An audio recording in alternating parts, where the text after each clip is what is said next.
Samedi 4 mars, Virginie Efira est l'invitée de l'émission Les Rencontres du Papotin.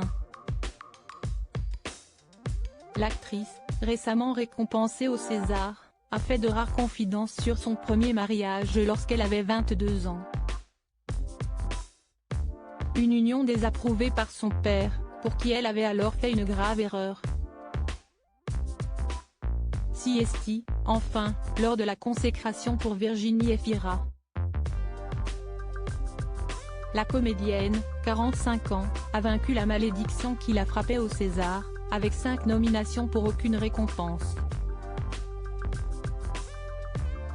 Mais le 24 février dernier, elle a finalement été couronnée meilleure actrice pour son rôle dans Revoir Paris lors de la 48e cérémonie, pour le plus grand bonheur des internautes. Siesti trop chouette.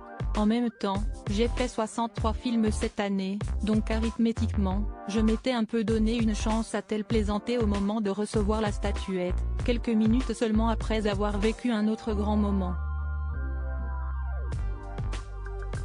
Invitée à remettre le César d'honneur au réalisateur David Fincher, la comédienne a créé la surprise en accueillant le grand Brad Pitt sur la scène de l'Olympia.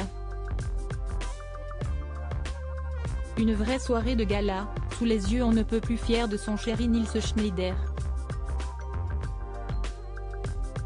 Moins pire qu'un cancer, mais quand même si la comédienne franco-belge nage aujourd'hui dans le bonheur avec son compagnon, qui lui a offert un tendre baiser durant la cérémonie des Césars, elle a néanmoins connu une autre grande histoire 20 ans plus tôt.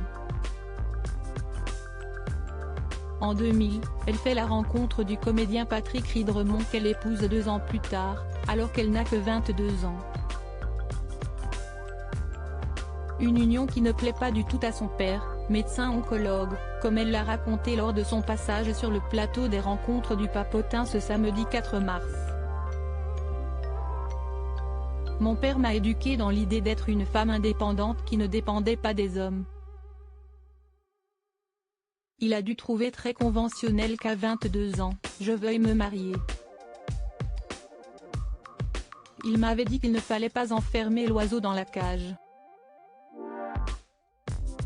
Il disait avec humour que c'était moins pire qu'un cancer, mais quand même, raconte Virginie Efira à l'un des journalistes qui l'a interrogé dans un extrait dévoilé par Télé Loisirs. A-t-il en revanche approuvé ses fiançailles avec le réalisateur Mabrouk El Mekri, le papa de sa fille Ali, annulé seulement un an plus tard? Bonne question.